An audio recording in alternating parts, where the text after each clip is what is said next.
Hello viewers, welcome to SV kitchen specials. ఈరోజు మనం fast food స్టైల్లో ఫ్రైడ్ రైస్ ఎలా చేసుకోవాలో చూద్దాం. ముందుగా ఒక ప్యాన్ తీసుకొని స్టవ్ ఆన్ చేసి అందులో 2 టేబుల్ స్పూన్స్ ఆయిల్, పోపు దినుసులు, అలాగే బగారా దినుసులు కూడా వేసుకోవాలి. అవి చక్కగా వేగిన తర్వాత అదే ప్యాన్లో మనం కట్ చేసి పెట్టి ఆనియన్స్ వేసి గోల్డెన్ బ్రౌన్ కలర్ వచ్చే వరకు వేయించుకోవాలి. ఇలా ఆయిల్లో చక్కగా వేయించుకుంటూ వాటిని గోల్డెన్ బ్రౌన్ వచ్చేలా చూసుకోవాలండి. మాడిపోనివ్వకూడదు, ఎందుకంటే అందులో మళ్ళీ మనం తర్వాత క్యాప్సికమ్, క్యారెట్ కూడా వేసి కలుపుకోవాలి. ఇక్కడ చూస్తున్న విధంగా వాటన్నిటిని చక్కగా కలుపుకుంటూ ఫ్రై చేసుకోవాలండి. అవి మంచిగా ఆయిల్లోనే బాయిల్ అయ్యేలాగా చూసుకోవాలండి.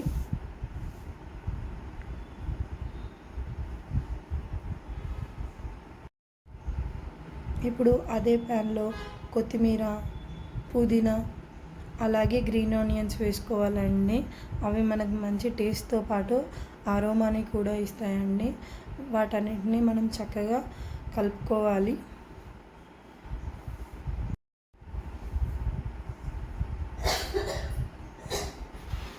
ఇలా మిక్స్ చేసుకున్న తర్వాత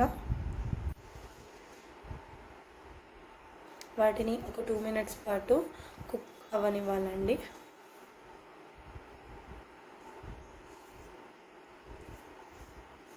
అందులో ఇప్పుడు అల్లం పేస్ట్ వేసి పచ్చి వాసన పోయేంత వరకు చక్కగా కలుపుతూ వేయించుకోవాలండి. తర్వాత కారం, టేస్ట్కి సరిపడేంత ఉప్పు, అలాగే ధనియా పౌడర్ కూడా వేసి యాడ్ చేసుకోవాలండి. ఇష్టమైన వాళ్ళు గరం మసాలా కూడా వేసుకోవచ్చండి, కానీ నేను ఇక్కడ అది స్కిప్ చేస్తున్నానండి.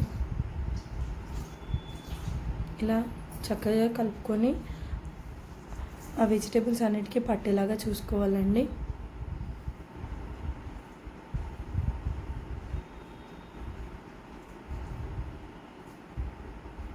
ఇప్పుడు దీంట్లో red chilli sauce, 1 table spoon soya sauce,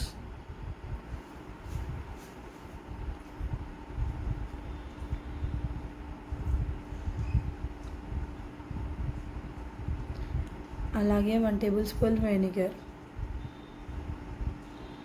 వేసి బాగా మిక్స్ చేసుకొని కొద్దిగా నీళ్ళు యాడ్ చేసుకొని వెజిటేబుల్స్ని కుక్ అవ్వనివ్వాలండి.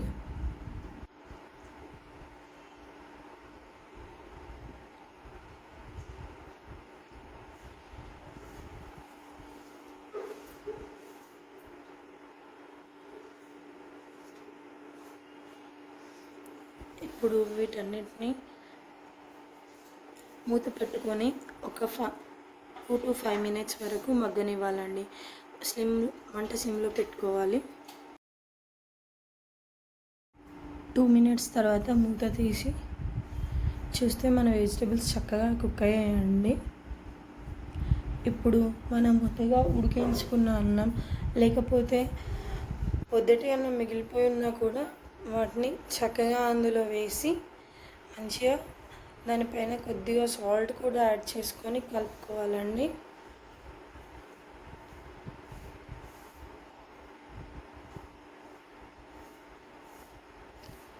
ఇక్కడ చూపిస్తున్న విధంగా చక్కగా కింద నుండి పై వరకు చక్కగా మిక్స్ చేసుకోవాలి. ఇలా మిక్స్ అయిన రైస్ని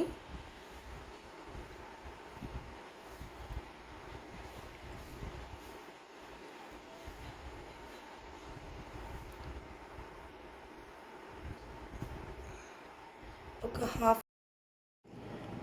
పైన కొద్దిగా కొత్తిమీర, పుదీనా వేసుకొని మళ్ళీ ఒక 1 మినిట్ మూత పెట్టుకొని స్టవ్ ఆఫ్ చేసుకోవడమేనండి. ఎంతో టేస్టీగా ఉండే fast food style fried rice అనేది మనకు రెడీ అయిపోయిందండి. దీన్ని మనం లెమన్తో, ఆనియన్ వేసి సర్వ్ చేసుకుంటే ఎంతో టేస్టీగా ఉంటుందండి.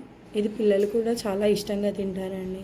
ఎప్పుడైనా కర్రీ చేసేంత టైం లేకపోయినప్పుడు ఇలా చేసి తింటే చాలా బాగుంటుందండి.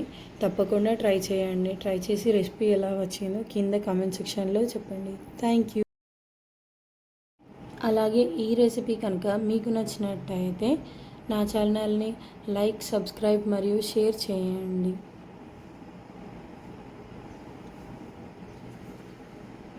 Thank you. సబ్స్క్రైబ్ చేసుకోవడం మాత్రం మర్చిపోకండి.